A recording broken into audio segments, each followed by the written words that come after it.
Good morning, students. Today we will be discussing chapter number 30 from Geography. Chapter name is Environment. Students, you have discussed in previous classes also what is environment. Today we will discuss also. So first of all, take out all of you page number 97, chapter 30, Environment. Let's start our chapter. First of all, starting our chapter, we will discuss when was we celebrating World Environment Day. World Environment Day हम कब celebrate करते हैं, ये आप सभी को पता होना चाहिए कि वर्ल्ड एनवायरनमेंट डे है जो हम 5 जून को सेलिब्रेट कर रहे हैं. कब सेलिब्रेट करते हैं स्टूडेंट? 5 जून को. कब सेलिब्रेट करते हैं? 5 जून को वर्ल्ड एनवायरनमेंट डे हम सेलिब्रेट करते हैं 5 जून को. और what is environment? The world environment means surrounding और condition in which people animals are living और ऑपरेट. जो हमारे सराउंडिंग, जो हमारे आसपास है, पीपल है, एनिमल्स हैं, प्लांट्स हैं, वो जो लिविंग और ऑपरेट करते हैं उसी को ही हम क्या कहते हैं? एनवायरनमेंट कहते हैं. जो हमारे सराउंडिंग, जो हमारे आसपास में है, ठीक है, आसपास में कौन है? हमारे प्लांट्स हैं, एनिमल्स हैं, पीपल्स हैं, और जो भी ये अपनी लाइफ को सरवाइव करते हैं उसी को हम क्या कहते हैं? एनवायरनमेंट कहते हैं. It includes everything on in and around earth, how each of elements affects each other.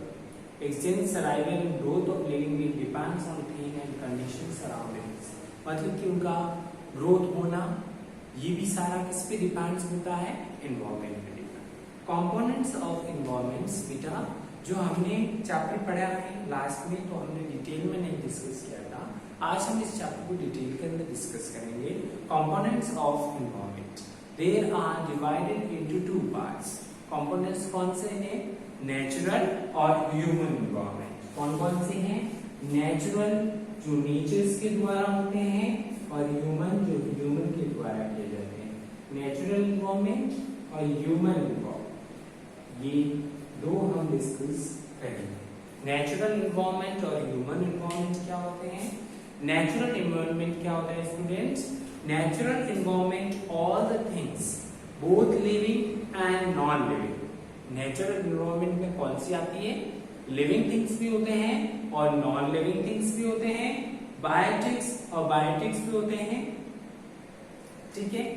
For example जैसे biotics components include all the biological और living beings such as plants, animals, insects. ये तो biotics में आते हैं, biotics में आते हैं. और अबायोटिक्स कंक्लूड लैंड है, जो नॉन लिविंग थिंग्स में आते हैं, सॉइल, वाटर, क्लाइमेट, ये सब. ओके स्टूडेंट्स, तो आज हमने क्या किया? नेचुरल एनवायरनमेंट क्या होते हैं? Include all the non living and living things. और बायोटिक्स और बायोटिक्स.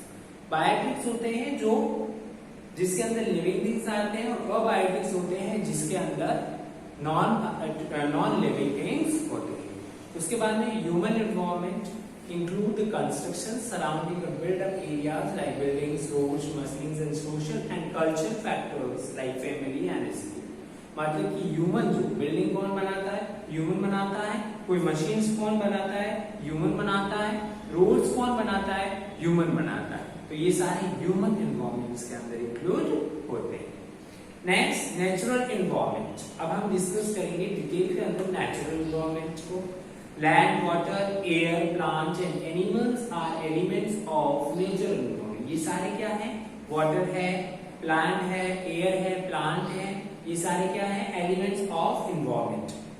ठीक है, elements of natural environment. Natural environment provides us base of our existence like land to live on. हमको ये लाइफ को स्पेंड करने के लिए बेस, जैसे कि लैंड है जहां पर हम रहते हैं, एयर है जहां से हम ब्रीथ करते हैं, सांस लेते हैं, वाटर है जो हम पीते हैं, ड्रिंक करते हैं, फूड टू ईट जो फूड हम खाना खाते हैं, वो ये जो मतलब एग्जिस्ट जिससे हमारी लाइफ सर्वाइव हो सके नेचर के द्वारा, ये फ्री ऑफ गिफ्ट है. ये free of gift from God.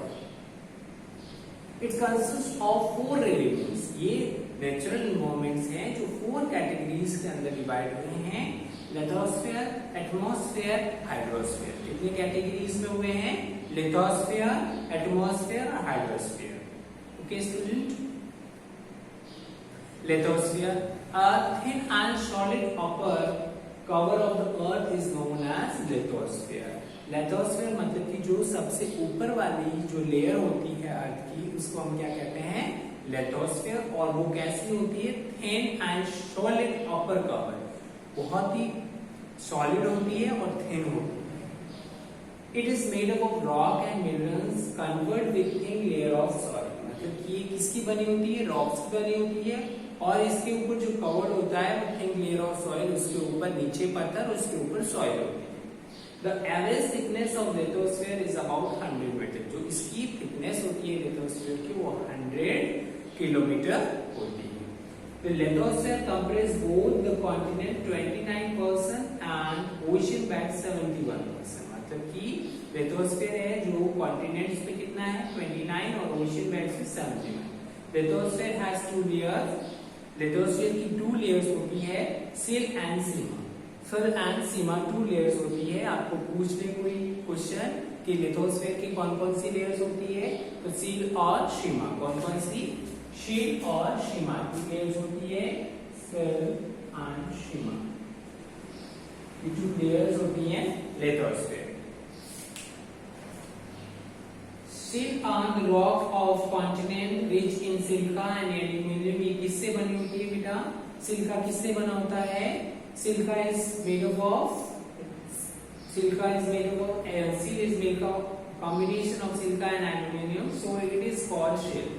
Taking Si from silica and Al from aluminium। Silica से जो सिलिका होगी है उससे तो क्या लेते हैं? ये SI लेते हैं, और एल्यूमिनियम है उससे क्या लेते हैं? Al लेते हैं। Sima rocks from the ocean base. Sima जो रॉक्स होती है ओशन के बेस से। These rocks have materials like silica and magnesium। ये सिलिका और magnesium is called Seema. Taking Si from silica and magnesium from the Al। इसके अंदर magnesium ये तो हमने किसमें लिया था? सिलिका में लिया था। और सीमा में जो लेते हैं वो कौन से लेते हैं? एक तो सिलिका ही लेंगे और एक मैग्नीशियम लेंगे, Mg लेंगे। ठीक है,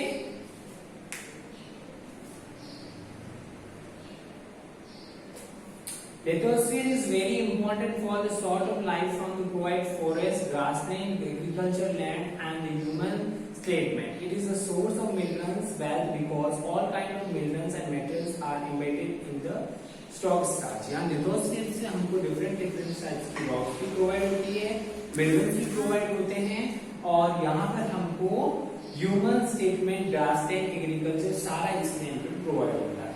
नेक्स्ट आ जाते हैं हम हाइड्रोस्फीयर पे। The water which form about 3/4 of our earth. जहाँ पर वाटर फॉर्मेशन होता है 3/4 of its constant of hydrosphere. वहां पर क्या होता है? हाइड्रोस्फीयर होता है। It include water bodies like ocean, seas, lakes. यहाँ ये बॉडीज कवर करता है hydrosphere. More than 71% of the earth is covered with water. 74% है वो तो वाटर है। जो लैंड है वो 71% क्या है? वाटर है। H2O क्या है? वाटर है। Earth is called something called watery plant। Moreover, the earth is only plant which has water। अर्थ के पास में ही वाटर है, उसको अनदर नेम में क्या कहा जाता है? watery plant। Water is the initial for all the sort of life। Initial है, बहुत important है। Without water we cannot survive our life। Water के बिना हम अपनी लाइफ को स्पेंड नहीं कर सकते। We need water for domestic use। कहाँ पर यूज होता है? डोमेस्टिक यूज में। Farmer need of water for their crops, industry need for water for manufacturing। It's provide a habit to marine life and food in the form of fish, shrimps, crabs, etc. Even in seaweed, deposit of minerals, oils and gases are found। Oceans are major link in land mass and hence promote trade and agriculture। बहुत important है, हमको water से ही सब कुछ मिलता है।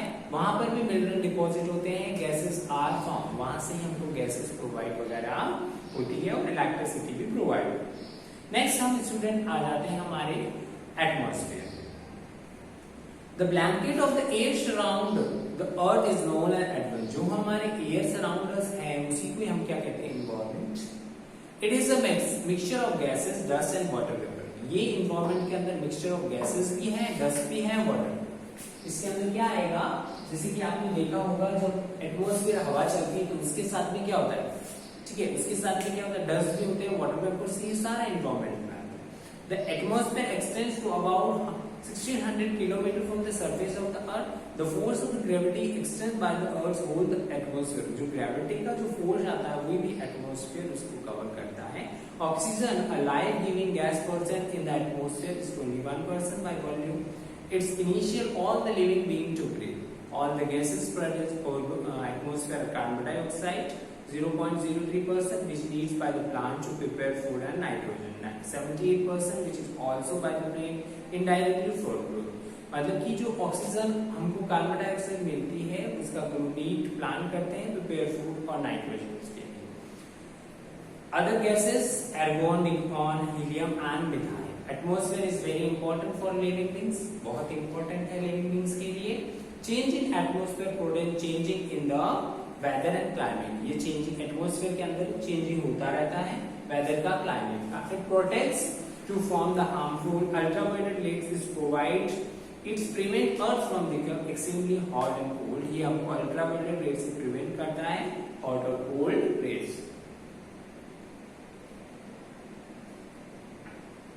Next है, last है जो ह्यूमन नेचुरल एनवायरनमेंट का टॉपिक है, biosphere. Biosphere is a narrow contact zone consisting of lower part of the atmosphere, the upper part of lithosphere and a part of hydrosphere where all the form life are found।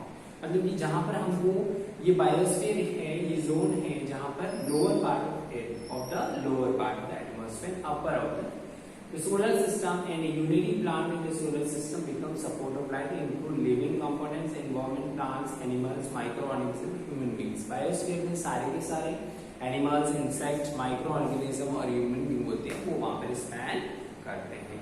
तो student आज हमने ये सारा discuss किया, ठीक है। Next video के अंदर हम कुछ डिस्कस करेंगे। आज आप ये फिलअप्स जो आपके पेज नंबर 98 पे फिलअप्स दे रखे हैं, filling the blanks quiz time में, ये आपको बुक में फिल करने होंगे। Okay student, for thank you for today.